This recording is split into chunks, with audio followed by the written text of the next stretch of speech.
एक बात बताइए, इंडिया में बेरोजगारी नहीं है और रोजगार है। हम ये बात नहीं कह रहे हैं कि रोजगार नहीं है, लेकिन रोजगार की स्थिति ये होती है कि जैसे युवावस्था में रोजगार के लिए निकलता है तो स्टार्टिंग में 5, 6, 7 हज़ार पे नौकरी करता है और वो नौकरी उसकी 25 हज़ार 30 हज़ार तक पूरी ज़िंदगी में जाती है। जो कुछ जिसको कहते हैं नौकर, जो करता है नौकरी किसी किसी की दुकान में, किसी कहीं ऑफिस में, कहीं दुकान में, ये तो निजी नौकरी हुई, वो भी मिल जाती है आसानी से। इसमें पढ़ाई लिखाई फार्म उरम कुछ है नहीं। ये क्या है, हम आपको बताएं कि हिंदुस्तान में गुजरात और महाराष्ट्र ये दो ऐसे स्टेट हैं जो हमको लगता है पूरे इंडिया में नौकरी दे रहे हैं। इनके यहाँ आपको यहाँ यूपी, बिहार, एमपी, राजस्थान अधिकांश जो है इनके यहाँ से ही अपना रोजी रोटी चला रहे हैं और इनका काम भी वहीं से चल रहा है। और आप इस बात को जानते भी होंगे कि इनके पास कितनी क्वांटिटी में स्टाफ हैं यूपी, एमपी, बिहार के। और मैं उदाहरण के लिए आपको बता दे रहा हूँ कि कितनी गाड़ियाँ चलती हैं सूरत बम्बई की, उसी से आप अनुमान लगा लीजिए कि पर डे 2-3 गाड़ी चलती है। आप अपने यहाँ से भी देख लीजिए, सब उसमें कर्मचारी आते जाते।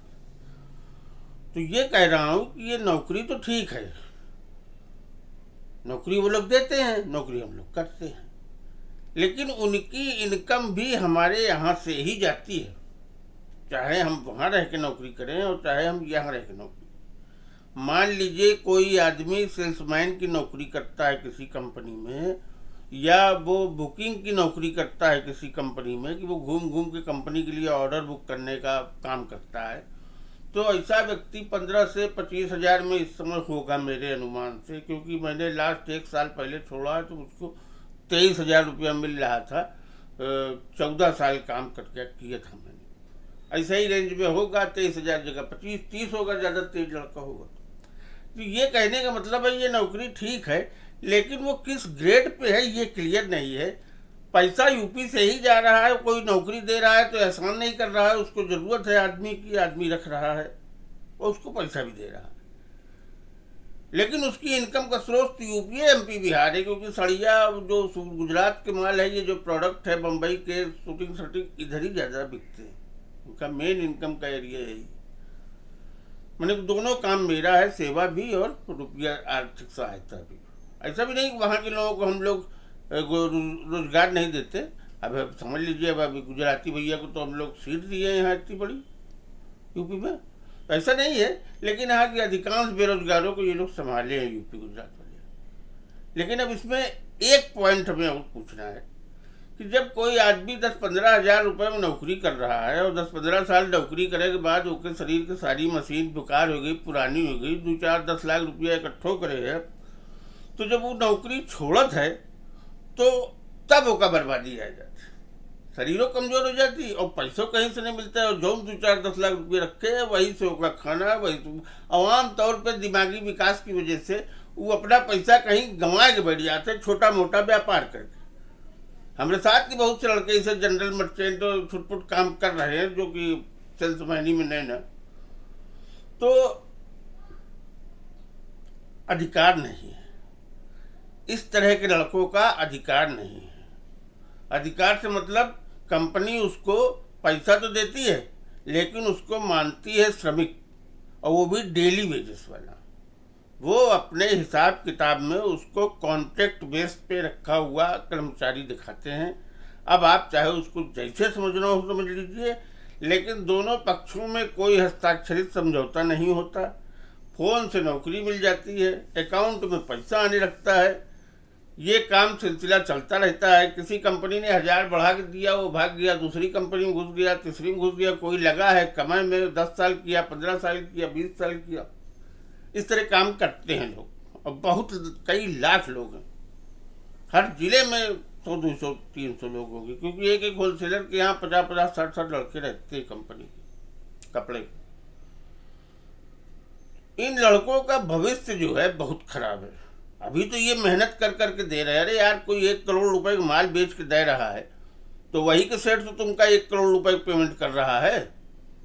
और 1 करोड़ में ऐसा नहीं ना कि तुम 25-30 लाख भी ना कमाबो, और 25-30 लाख कमाबो 2-3 लाख दे दो, कौन बड़ी भारी बात है। तो तुमका तो 20-22-23 लाख रुपए बच ही रहा है ना हर साल। तो ये कह रहे कोई ऐसी बड़ी बात है ना। लेकिन अब ओके बुढ़ापा में कहो, ये देखना तुम्हारा धर्म ना। अगर कोई आदमी तुम्हारे साथ 15 साल लगा है और 15 साल बाद तुम सोचा तो ये अपने छोड़ भाग जाए, उसे जैसे भी मान लो तुम भगवान से ही मना रहे हो, कौन सा अपने छोड़ चला जाए, झगड़ा हो बन करे, और वो चला जाए मगर जाए कहाँ। तो हमारी का मतलब है या तो ओका श्रमिक घोषित कर दो, श्रमिक घोषित कर देवो तो ओके अंत्योदय बन सकत है, हो सकता है ओका रहे सहे खाए पिए स्वास्थ्य की सारी सुविधा मिल जाए। लेबर में आ जाए ना, वो डेली वेजेस वाले में। तो जब डेली वेजेस वाले में आ जाए तो श्रमिक हो जाए, तो उस फैसिलिटी में रख दो। अब अगर वो नहीं रखना है, तुम कर्मचारी मान रहे हो, अगर तुम ठेकेदार मान रहे हो तो कॉन्ट्रैक्ट पेपर दिखा दो। कोई कंपनी वाला कोई साइन न करा से न करावत है। अगर कोई कॉन्ट्रैक्ट पे रखे हो तो कॉन्ट्रैक्ट पेपर दिखा दो, ये दिखा दो कि कॉन्ट्रैक्ट नंबर का है, वो कैसे कॉन्ट्रैक्ट बना है जो तुमको कॉन्ट्रैक्ट दिए हो, दिखा दो। तो अगर तो तुम कर्मचारी मानो तो ओके पीएफ काटो और ओके ग्रेचुटी पेमेंट करो। अगर तुम ये काम करे लगो तो बेरोजगारी तो वही समय खत्म है। बेरोजगारी तो खत्म है। ये बेरोजगारी कहाँ है हिंदुस्तान में? काम की कमी कहाँ है? आदमी नहीं काम करे वाले। दिक्कत केवल न्याय की है। 20,000 संतोष है, 25,000 संतोष है, 8,000 संतोष है, लेकिन भविष्य सुरक्षित रहा है। मेन काम है सरकार का, कानूनों को नियम से लागू कराए, वो नहीं हो रहा। मेन काम ये है सरकार का कि वो नियम से कानून लागू कराए। उस आदमी को या तो आप लेबर बना दीजिए, या तो आप उसको कंपनी का स्टाफ बता दीजिए, या तो आप उसको कॉन्ट्रैक्टर साबित कर दीजिए। कुछ एक साबित करके दिखाइए, वो तीनों फायदे में रहेगा वो। तो मैं ये उन लोगों की तरफ से बोल रहा हूँ जो 5, 10, 15, 20, 25 हजार की नौकरी कर रहे हैं, लेकिन जिस दिन नौकरी छोड़ेंगे वहां से केवल अपना लोटा झक्कड़ लेके निकलेंगे, उसके बाद 1 रुपया नहीं मिलेगा किसी को। धन्यवाद।